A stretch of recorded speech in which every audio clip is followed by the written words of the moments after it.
Ang sabi ni Congressman Saldico, kung papayagan ako doon sa i-file ninyong impeachment to become a state witness, kahit nasa Zoom, kasi ginagawa naman po natin yan under suspended rules, ay tatayo siya na witness dito sa grupo na nag-file ng impeachment case. Wala nang maraming paligoy-ligoy pa. Diretso sa punto na. Maiksi lang ang komentaryo, pero diretso sa punto. Maraming kuro-kuro, may tiwali, may totoo. Dito, sa Puntong Diretso tayo.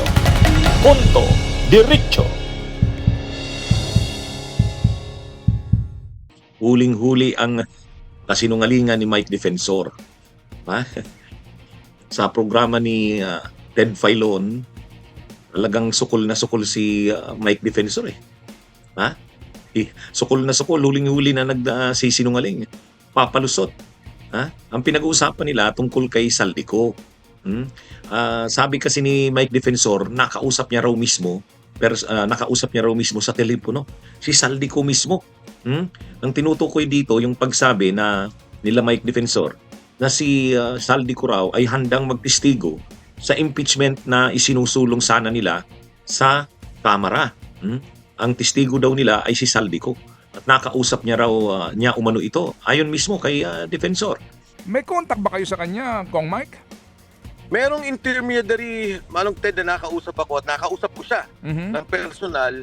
Ayun, magaling din itong si Ted Filon eh. Nung sa kanya ni Ted Filon, paano po ninyo na-contact si saan paano niyo po nakausap? Ang sabi ni Mike Defensor sa telepono, nakausap niya. Pero sabi niya hindi daw telepono niya. Telepono daw ng isang kakilala na kumunta kay Saldico.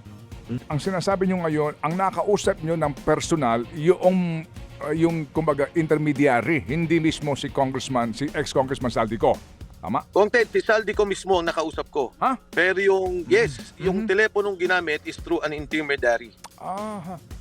Tinanong na naman ni Ted Filon, nasaan po ba si Saldico? Sabi niya hindi niya raw alam, hindi niya naman naitanong. Anong oras ba niya nakausap si Saldico? Pwede ba namin malaman ang kaunti lang ho para sa kumbaga testing your credibility on this issue? Mawalang gana ng Kong Mike. Ang mga more or less, kailan ito at nasa saan ka nung kausap mo siya at nasa saan siya? Kung nasaan siya, Kung Ted, hindi ko alam. In fact, ayoko rin siya tanungin. Baka mamaya, kung ano man yung mangyari sa kanya, madamay pa ako. Pero ako, nasa bahay ng mga panahong yun. Kailan po ito ang nangyari na inyo pong pagkikipag-usap po sa kanya? Kung nag-file kami nung Thursday, Tuesday ito. 2 araw bago mag-file. Okay. And then, nung siya kinausap mo, mga anong oras yun? Kung sakasakali po, para lang sa kwentada natin, kung siya nandoon sa Europa o nasa Portugal, kung mga anong oras yun? Nung mag-usap kami, kung hindi ako nagkakamali, siguro mga 10 to 11 p.m. Ako, kaya Philippine time. Okay. Nung napapansin ni Mike Defensor na lagang binubusisi siya ni Ted Filon, medyo nagpapaano na ng sagot niya. Kaya lang makikita mo talaga yung mga inconsistencies eh. Ano ba yan?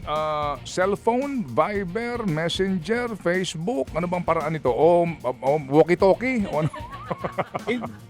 Hindi ko sigurado. Kung Ted, hindi ko sigurado kung anong ginamit nilang platform.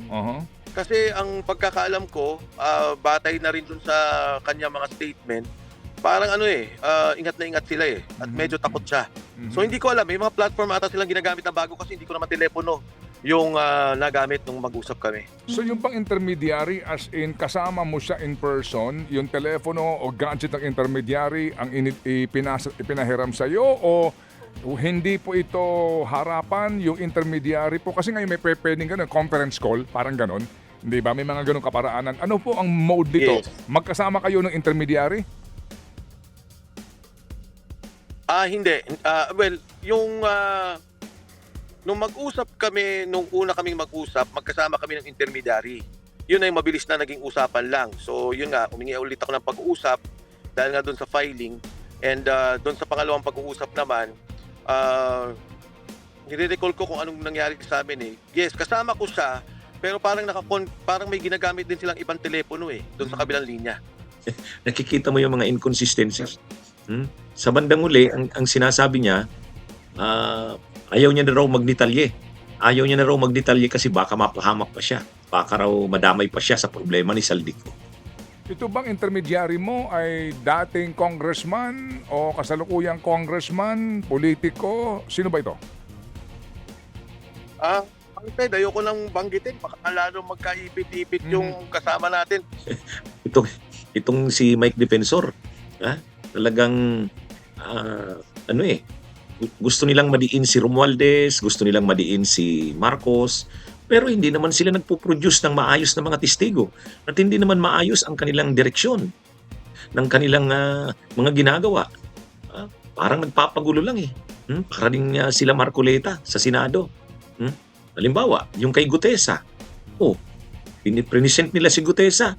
Tapos nung kailangan na itong kausapin o ipatawag ng NBI at ng DOJ para mas maimbestigahan at ma-verify ang kanyang mga binitawang salaysay o ginawang salaysay, hindi niya naman nila ma-produce.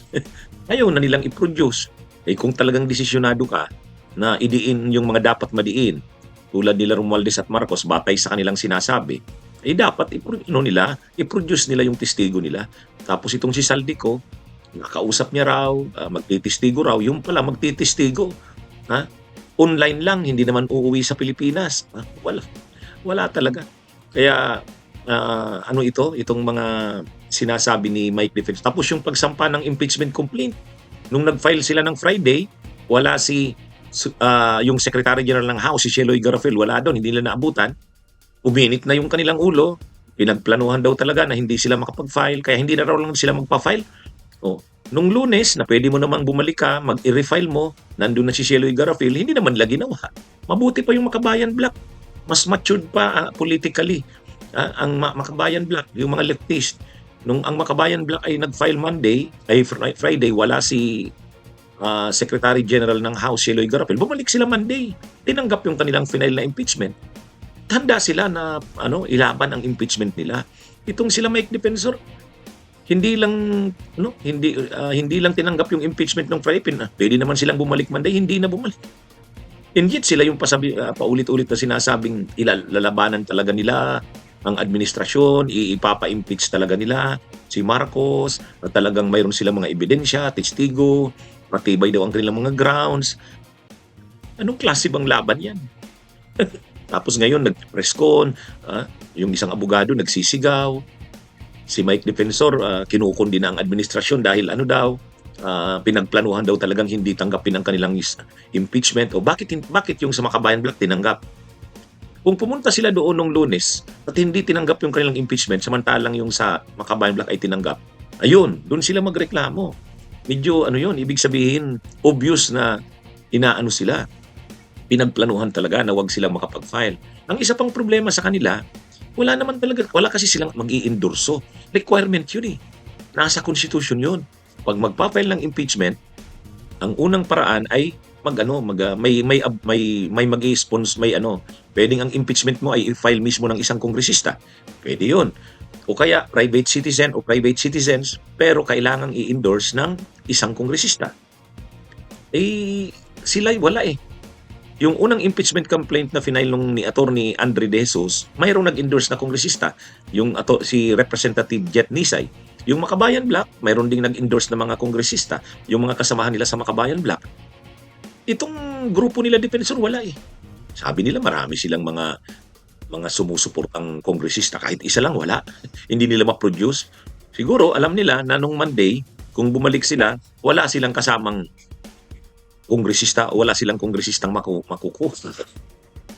Pero ang yabang-yabang ni Mike Defensor na sinabi niya, handang-handa na ang kanilang mga ebidensya. Handang-handa na ang mga testigo nila. Kaya lang, ang testigo daw nila si Saldico, hindi naman uuwi. Wala eh. Huling-huli ang kasinungalingan ni Defensor sa mga pinagsasabi niya eh. Ang habol lang talaga nila, propaganda eh. Lang sila, makabatiko sa media, sa social media. Yun na nga eh. Ang ginawa nila, nagpe-press con, nagla-livestream, kino-cover ng mga vloggers nila, sinashare ng mga supporters nila, at kinakalat maging ng mga trolls. kaya malinaw, yun yata yung design nila eh. Hindi naman talaga para i-impeach si PBBM. Makapanira lang, makabatikos lang.